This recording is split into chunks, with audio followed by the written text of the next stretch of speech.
And so, first of all, where are we in the redistricting process? So, redistricting has, the redrawing of congressional maps around the country has been completed right now in 20 states. Those are the states in green on this map.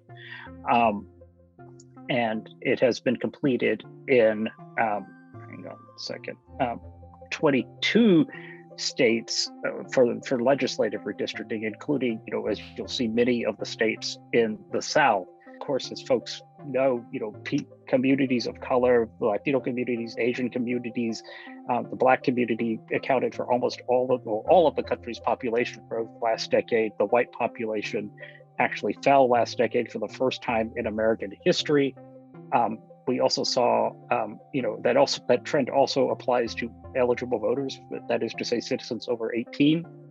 As you'll see, Latino and other non-white groups accounted for most of the country's increase in eligible voters last decade.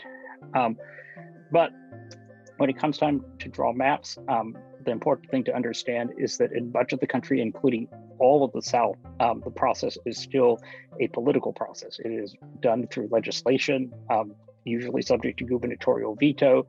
And in the South, one party controls everything.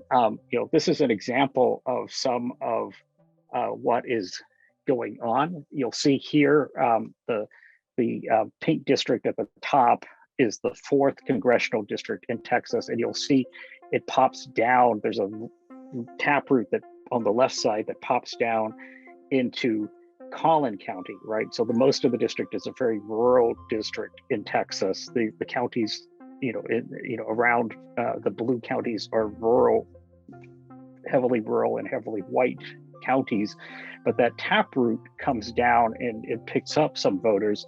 And you might wonder why it's doing that. Well, part of the reason is that this is where a lot of Asian voters live. And so you'll see the taproot comes down and it really splits apart Asian communities in the Dallas-Fort Worth area and leaves them in different districts. Some of the Asian voters are in the taproot and are in the 4th congressional district. Others of them are in other districts. And so that really diminishes the voting power that the Asian communities have. Something similar plays out with Latino voters in Texas. So you'll see the 6th congressional district here is mostly south of the Dallas-Fort Worth area, but part of it also comes up into Dallas and Tarrant counties, Tarrant County is where Fort Worth is.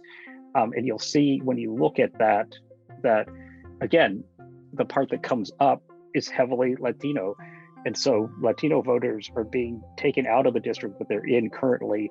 Some of them are being placed in this district that, again, is mostly rural, and some of them are being placed in other districts. But really what is happening is that the Latino community, just like on the other example, the Asian community is being divided up in order to discriminate against those voters, but also to create a political advantage for Republicans.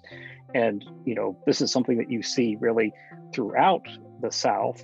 In the Atlanta area, the state senator Michelle Au is the first Chinese American woman elected to the Georgia Senate. She represents a district that is about 62% non-white. It's very diverse, a large Latino population, a large Asian population, a significant Black population. But her district is transformed from a district that is,